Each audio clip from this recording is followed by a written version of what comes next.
Welcome to the QP Diaries podcast. This podcast is all about inspiring and empowering the next generation of QP professionals and future quality assurance leaders in the UK pharmaceutical industry. On every episode, I'll be speaking to QPs from across the industry, and our listeners will have the opportunity to hear their stories, their expertise, and we'll be discussing topics to foster growth and learning to help you develop your career as a qualified person. If you're passionate about quality assurance and want to learn from some of the very best QPs and thought leaders from across the industry, then this is the podcast for you. I'm your host, Dal Pawar, the founder of AssureBio, and I hope you enjoy this episode. Richard, welcome to the QP Diaries podcast. How are you doing today? I'm good, thanks. I've still got a bit of cold, so I apologise if I have a bit of a coughing fit, but looking forward to it.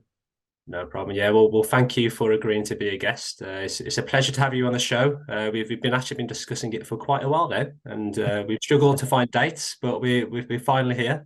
Yeah, well, we're all busy, but it's great to have this opportunity. Brilliant. Thank you, Richard. And today we're going to be covering quite a lot, actually.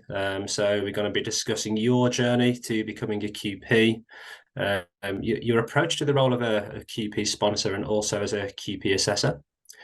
We're going to find out a little bit more about your leadership experience and then how you manage stress as a QP. And then finally, we're going to be discussing artificial intelligence, which is a very fashionable subject, and the impact that's going to have on QPs in the future. So I'm looking forward to hearing your thoughts on all of these topics. But to get us started, in particular for our listeners who don't know you, can you share a brief overview of your career journey in quality assurance, please? Yeah, so I've realised that I'm now in my 40th year in the industry. So like a few people who've gone into QA and QP roles, I started off in the laboratories, so quality control, analytical development, and I've been in API manufacturing, pharmaceutical production, validation, R&D, batch review, auditing, done all of those things, and then for a couple of different companies. And then I joined 3M Healthcare, as it was, aged about 35, and got the opportunity after being there for a year to be offered the chance to go through the training. And I had always been interested in it, and finally I got the opportunity. And I think that what made me as interested is that having had 15 or 17 years in experience in industry already, I'd learnt about and I'd worked with QPs, and I'd seen the challenges that they had and the variety of work that they had, and I thought, yeah, I fancy some of that. It's a challenge. It's a bit scary, actually, and I guess a lot of trainee QPs, feel that now. Potential trainee QPs, will be a bit scared, and I know that there have been a lot of people who've actually done the training and then not sat their vivas, and so yes, they've done that because frankly they've been a bit scared. So it is a responsibility, but it's that's what drove me into QA and then eventually into the role of QP. Okay, yeah. So I suppose what initially sparked your interest was from your time at 3M Healthcare, and just seeing the QPs in that team.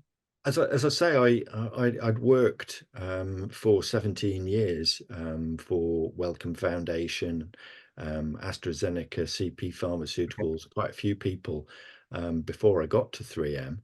And I'd seen different QPs working, I'd seen different products, been involved in different dosage forms, had lots of technical and compliance type of challenges, which is a fashionable word for problems that had to overcome.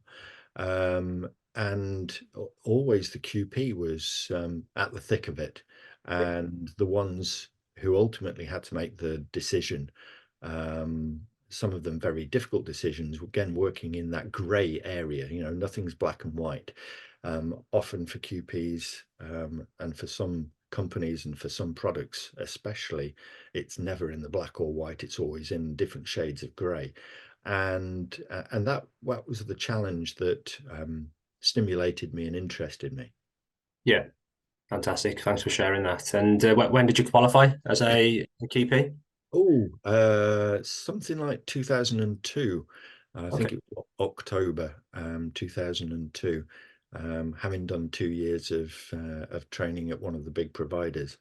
Um, but yeah, I enjoyed the training as much as anything. But it was really the experience that I'd gained up to that point, and during my time at 3M, which really helped. Yeah, brilliant. And I'm assuming learned quite a lot over the years, and you work with multiple dosage forms as well, from looking at your experience.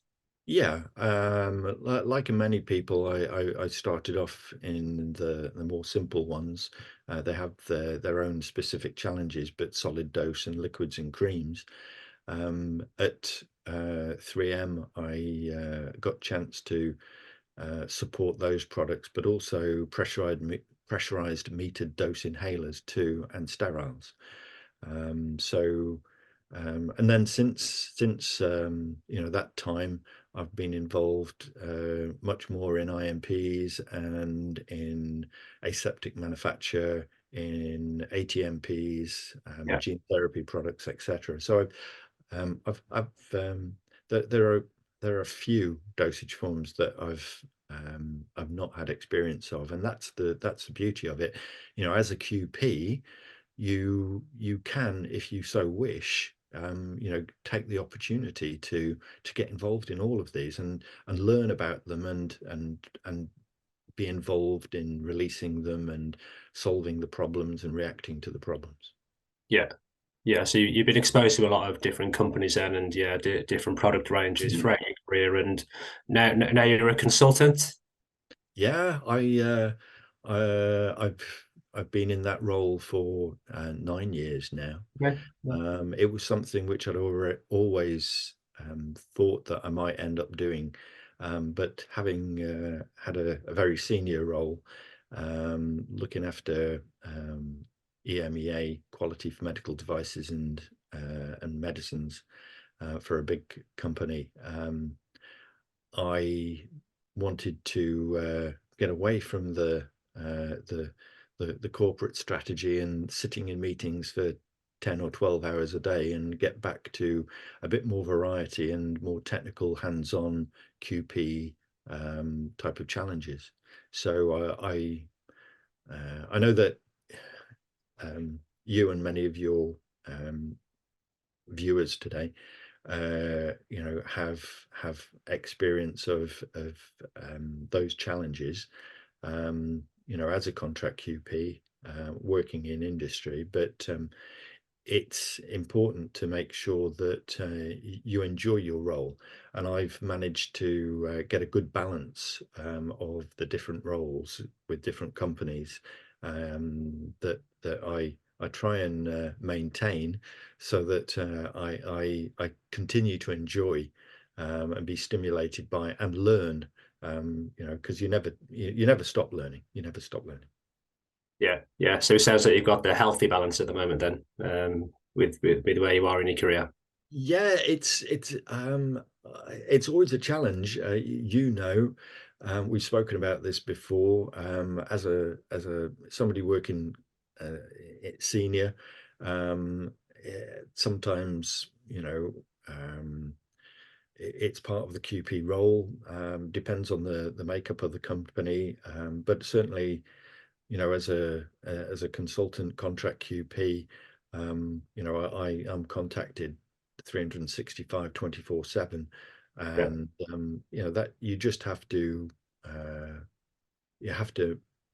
find a way of managing that and giving yourself free time, looking after your family and your other interests to maintain that work-life balance. But it's one of those challenges that you probably feel most acutely when you're a younger QP or earlier in your career, and these challenges come to you for the first time, and this is why we'll probably talk a bit later about managing stress and things like that. Yeah, absolutely. Yeah, well, it's a question that I have on my list for later, Richard. I think drilling back to when you started your journey as a trainee, you've already touched upon it. That's a very difficult journey, and I speak to a lot of trainees where they find the application process to be quite difficult. Mm-hmm. In particular, I know sponsors have an important part to play, Very.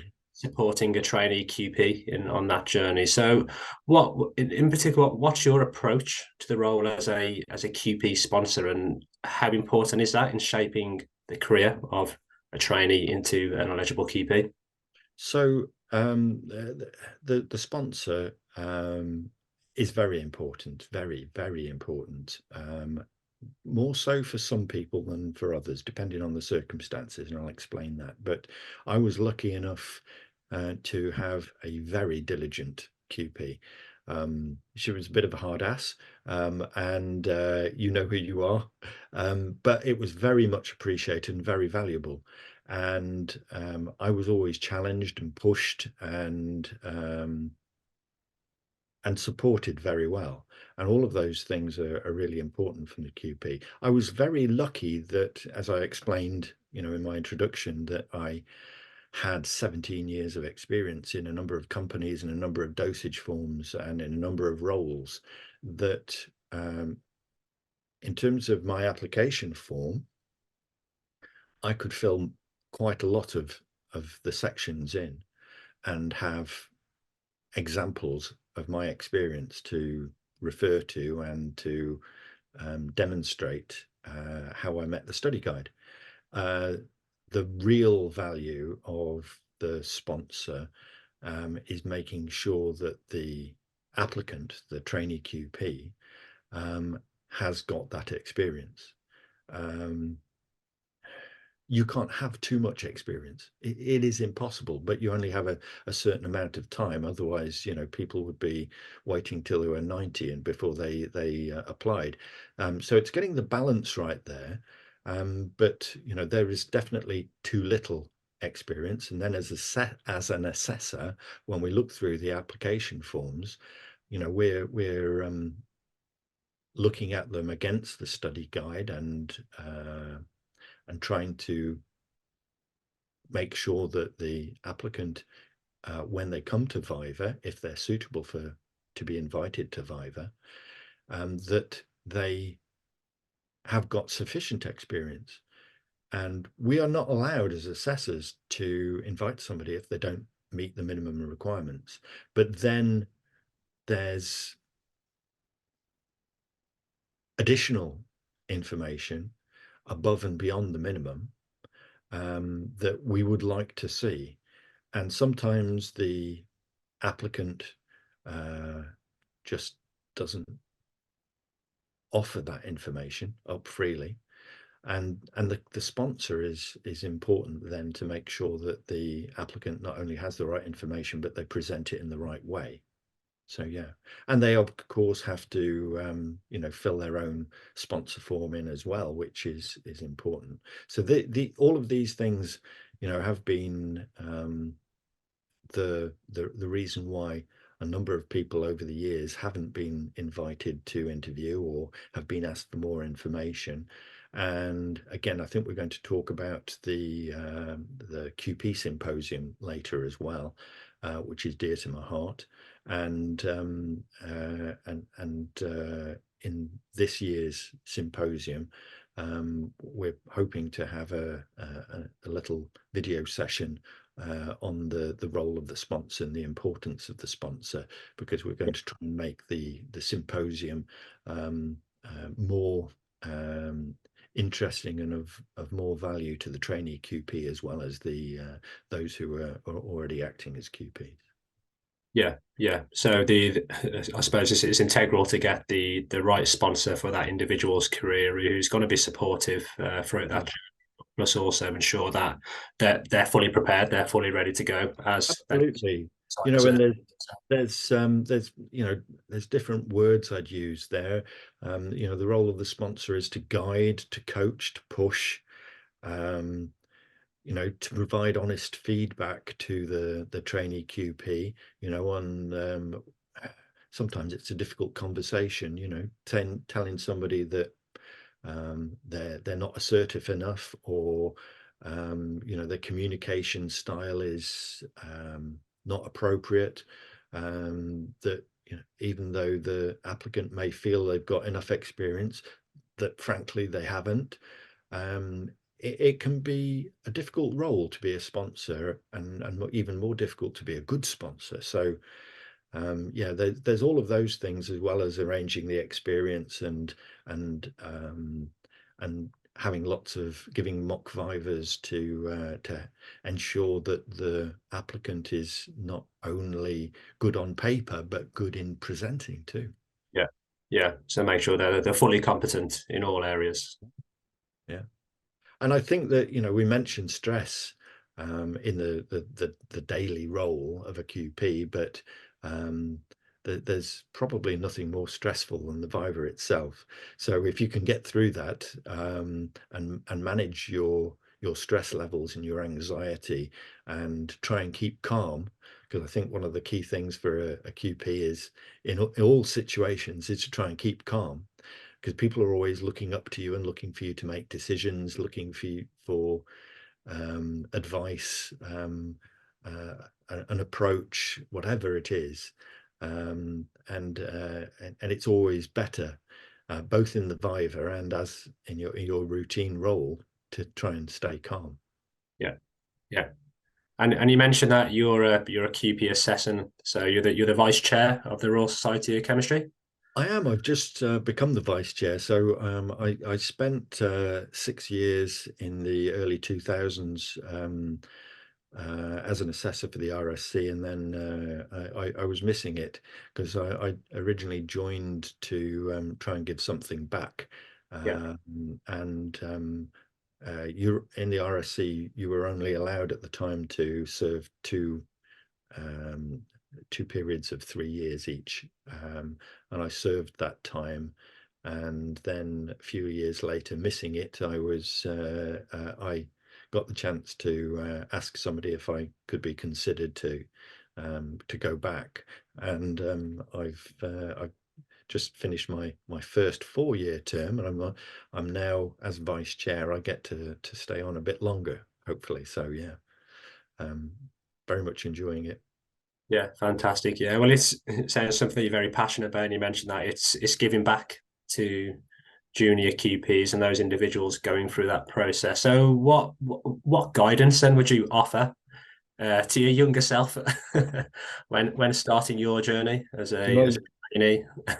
to my younger self, there's lots of guidance I'd give, probably about marriage and alcohol and things like that. But as a QP, um, um, probably um, try not to overcommit. Um, Again, this is linked to, you know, stress, and I found myself in a position where there was a lot going on in the company that I was at, and a lot of challenges.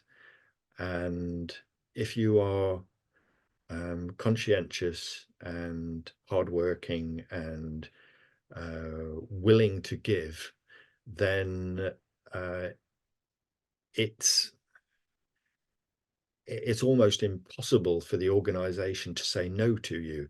They're waiting for you to set the boundaries and to say, you know, 12 hours a day is too much. You know, uh, I got to the point where, you know, if they'd have let me work 26 hours a day, I think they would have let me do it. And it was learning that I could and should say no. So I guess that's a key thing for me there. Another thing was, I haven't heard this acronym for many years, but it's something that stuck with me. I had a boss who introduced me to GEMO, GEMO, good enough, move on. And I think that was a hard lesson for myself as well. I'd certainly tell myself a much younger age to learn about GEMO. Try not to be too much of a perfectionist, because there's an old phrase, over gilding the lily. You can keep on trying to polish something and making it better, but often you know 90% is good enough, or even less. And I think that is something I then applied to decision making, because you only need the answer to the key question. So when you're trying to decide on whether a batch is fit for purpose, you don't need to ask and get answers to 100 questions. You only basically need to know a few. So you need to know whether it meets the marketing authorization. You need to know whether it meets GMP. You need to know what went wrong and how serious it is. Sometimes, you don't know, those answers. And part of the investigation, you almost want to know everything there is to know about that batch, but you don't actually need that to make the decision. So sometimes, you can ask for too much information or wait for too much information. So yes, I think GEMO is something that I would tell myself about as well. Yeah, no, that's really good advice. And you're making the role of a QP not sound very easy at all, and there's a lot of pressures in that position as well. Yeah. So linked to those pressures, I think, it's time management. So another Yeah, thing is Covey's four quadrants. So urgent, important, not important, etc. And I think that if you find yourself spending too much time in the not urgent and not important area, those those activities are non-value adding. So if you're doing anything that's not urgent and not important, stop doing it. When it becomes important, when it becomes urgent, or both, then you can deal with it. So that's something which I learned as well, and I guess that can also fall into the category of prioritization and risk management as well. Because if something's a low priority or a low risk, stop doing it. Stop doing it. Align yourself to the um, the goals and the activities of other departments of the company that are more important, more urgent, higher risk, higher value adding, and spend your time there, because that that not only will get rid of a large chunk of your workload, but it will also mean that people actually see what you're doing as being of more value, helping them, um, adding value to the business, making a company more compliant, whatever it is, all of those important things. yeah, yeah. So I'm assuming you recognised most of these challenges that you were facing earlier in your career, and I think a lot of people do, where they're sort of fighting the battle between career progression, wanting to climb up the ladder, go into leadership, your ambitions as an individual, but then how do you manage the potential burnout? I mean, were there any specific strategies or practices that you followed in particular throughout your career? Um, as I said, you're always learning and relearning as well. So every day I've got to the age where I'm lucky if I learn something new, and I don't forget something equally important. So many of the lessons that I have learned, I've relearned over the years, and I continue to do that. And I'm always trying to look forward, and I think that's the way people should see it. It's a marathon. It's not a sprint. Hare and the tortoise. You'll get there in the end. So, and I think if you keep on giving yourself challenges as well, then it keeps you stimulated. So yeah, I'm not sure whether I answered the last question very well there, but I think you have to keep looking forward. Yeah, yeah, and that I'm guessing that's quite key to stay motivated throughout your career. Yeah, and don't be scared of making changes. A lot of time, you know, the the opportunities that come to you, they don't feel like opportunities. Sometimes those I've been dropped in at the deep end quite a few times in my career, and you know, if you're to use that analogy again, you know, if you sink to the bottom and come up spluttering, it certainly doesn't feel like an opportunity at the time. But any challenge, anything that happens to you in life, um, can be seen as an opportunity and can be turned into one.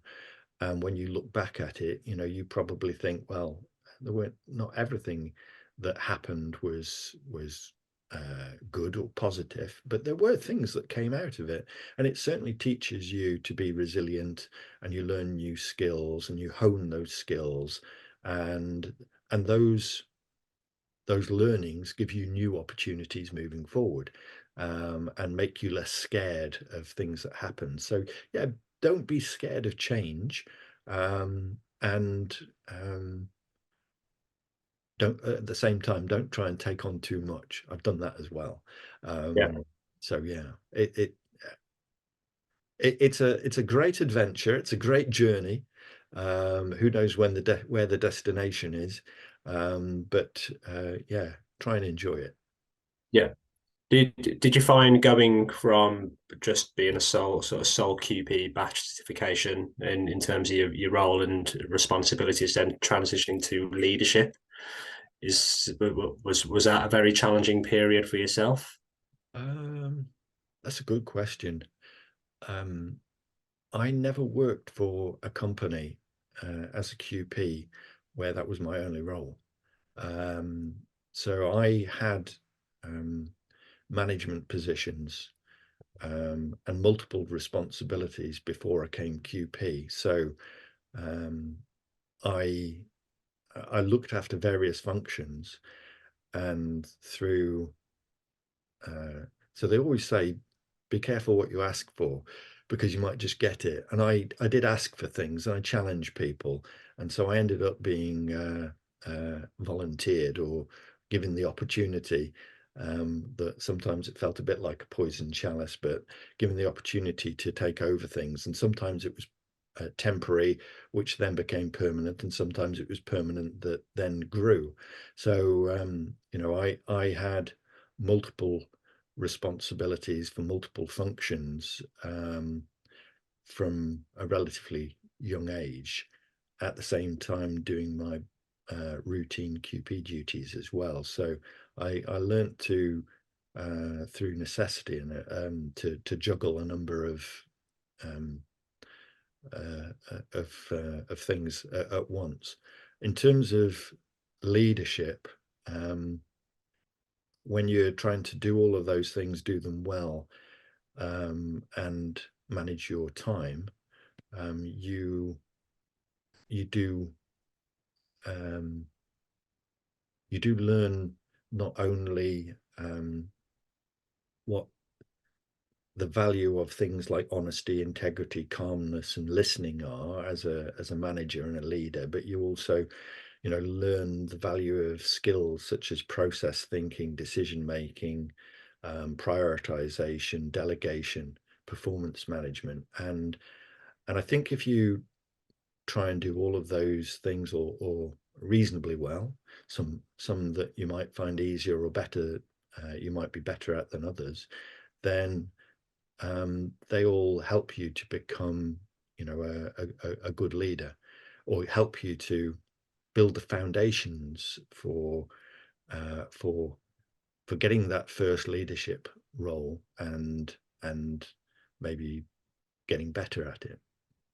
Yeah, yeah. You've preempted one of the answers to my next question in terms of the sort of qualities, characteristics for Yeah. someone aspiring to be a leader. So I think in the QP report that you supported AssureBio with. You mentioned about, but when you're a QP, you're just sort of naturally provided with additional responsibilities as a leader, as a manager, and sometimes just thrown into the deep end. So I think a lot of people are put into that position, and it's not the easiest. So that's where I was going to ask, what are the characteristics you believe? Well, you have to you have to have the technical experience and ability to make those decisions, but you are ideally placed within an organization as being at a relatively senior level, and there being relatively few QPs, that if you are willing to take a leadership position, and you are willing to develop yourself, then those opportunities will come. Might not come within the company that you work for, but they might eventually. But they'll certainly be out there. And the challenge or the difficulty then is to decide how far you want to go. I remember earlier in my career having a discussion with a European training manager who sat at the bar with me one night, and told me about how his career had gone wrong. And I've shared this with people over the years, but I'll share it with you now. And he basically said he had this great opportunity when he was in his late 20s to basically take a 3-grade step up, and it was sold to him as being fantastic. And he was ambitious, and the pay rise was very attractive. But he said, in hindsight, it was the worst thing he could possibly have done, because it had very negative impact on his personal life and on his career path. And it took him the next 10 or 15 years to get back to anywhere near where he wanted to be, and decided where he wanted to go. So there's people who are attracted by the kudos and the pay of a senior position. I think if we're all being honest, brutally honest, then some of us will actually say that there is a level at which I won't be capable or very good at operating. I'll give you an example. I wouldn't want to run the country. I wouldn't want to be prime minister. Yeah. And I don't know whether I'd be very good at it. I'd certainly know that it would be extremely stressful.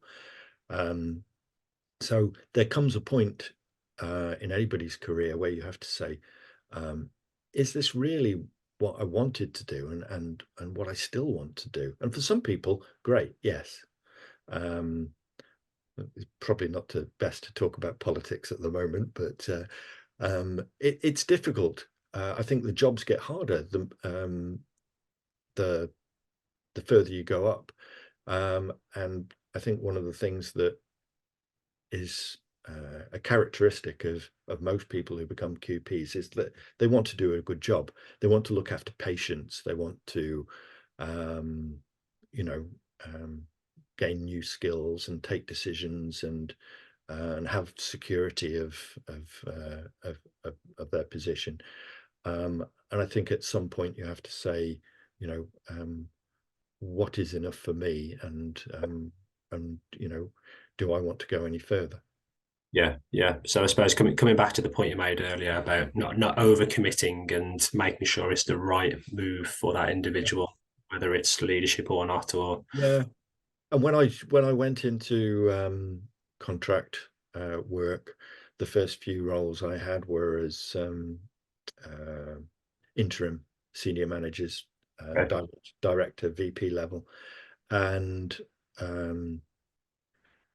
some of those positions were caused by the previous incumbent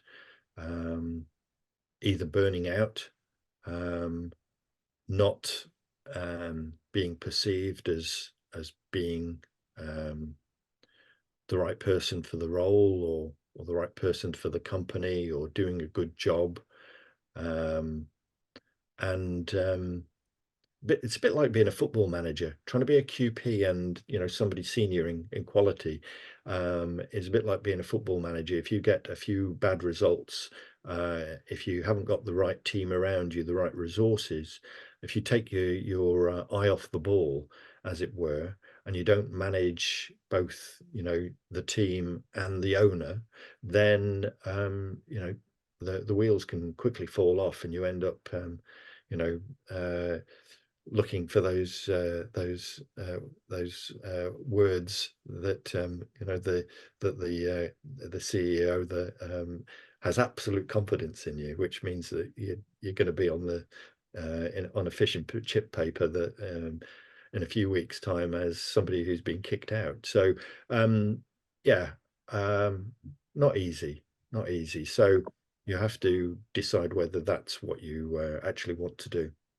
Yeah, yeah. Thanks for sharing your experiences, Richard. That's appreciated. And we're actually nearing the end of our chat, but there is one more subject to cover, and that is getting your thoughts on artificial intelligence and its impact on decision-making process for a QP. And I think we know from LinkedIn the conversation is evolving. More and more information is coming out. So what are your thoughts? How can QPs prepare for this in the future?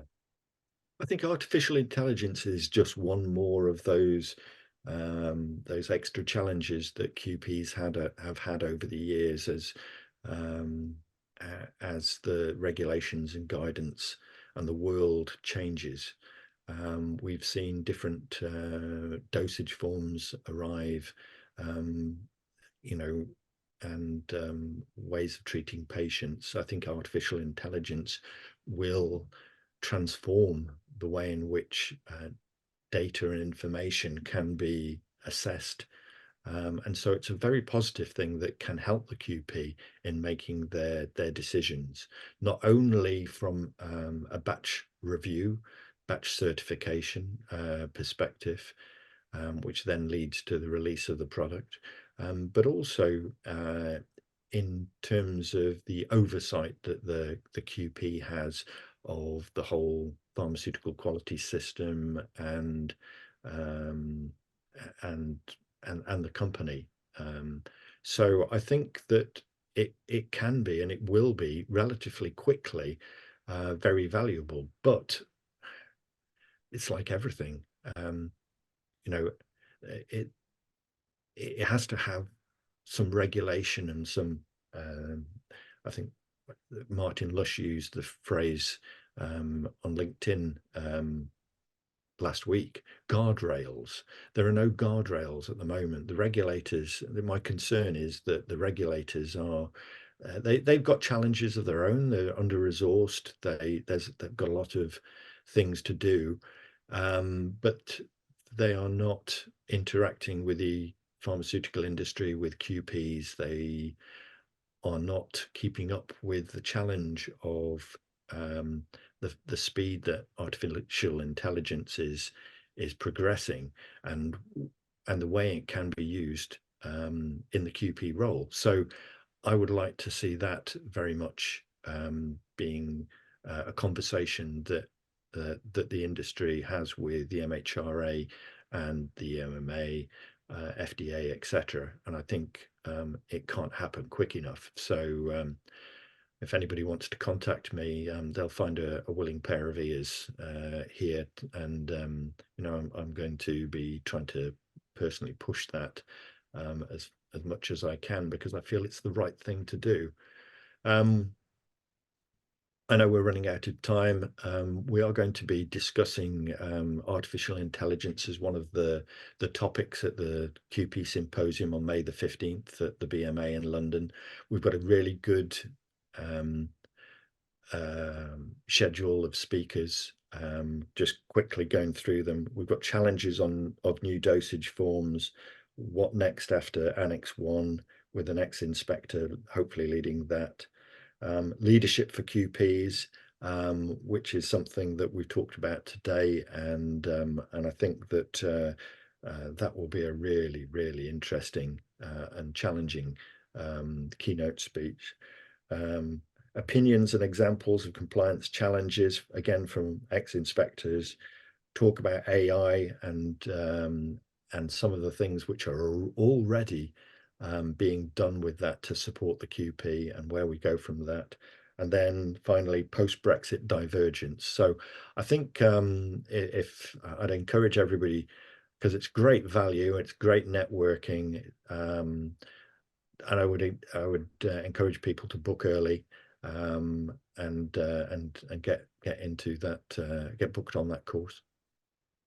Yeah, no, thank you for sharing that information, Richard. I mean, it sounds like a pretty exciting agenda, and yeah, especially the way artificial is evolving, and what you already mentioned about the benefits of trainee QPs and networking, CPD, and yeah, the real focus on the future for QPs, which I'm sure everyone wants to hear about.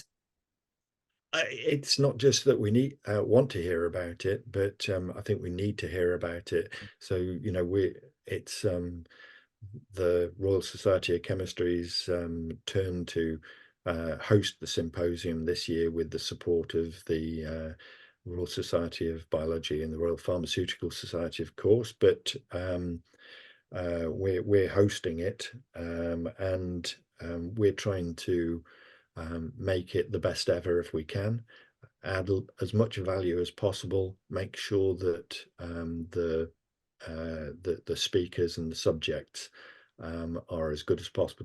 I haven't mentioned, but we're trying to take a note out of the MHRA's book and include a number of videos as well, short videos to have on a number of other subjects that we just can't fit in, and have them shown during the breaks and at lunchtime too.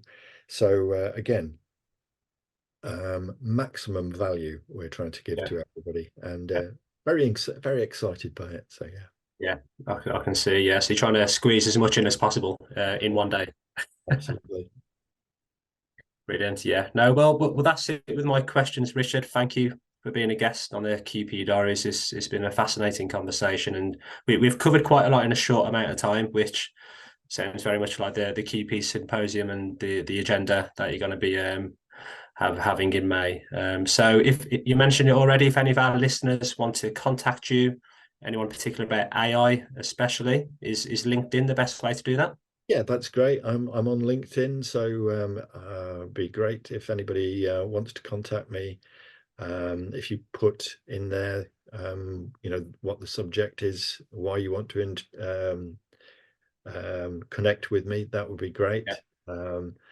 You get a number of unsolicited contacts, don't you? And from a data integrity point of view, I don't accept all the offers, invitations I get to try and protect myself. So if you put a little note in there and say what it's about, then I'll know and I'll accept it. Excellent. Thank you, Richard. All right. Well, I'll leave you to your evening. You enjoy the rest of your day. Thanks, Dal. It's been a real pleasure and a great opportunity to hopefully share a few of my passions and interests with everybody. So appreciate the opportunity. You're welcome. Thank you. All right. All the best. Bye. A huge thank you to our special guest and to our listeners for tuning into the QP Diaries podcast. We hope you enjoyed the show. As the founder of AssureBio, we created the podcast to support our wider quality assurance community, which aligns to our dedicated offering as a recruitment agency, providing services to the pharmaceutical and biotech industry across the UK. We have over 15 years experience in the industry, exclusively focused on recruiting senior quality assurance leaders and QPs. If you want to learn more about AssureBio's recruitment services, or if you'd like to be a guest on the podcast, then please don't hesitate to contact me. Thank you.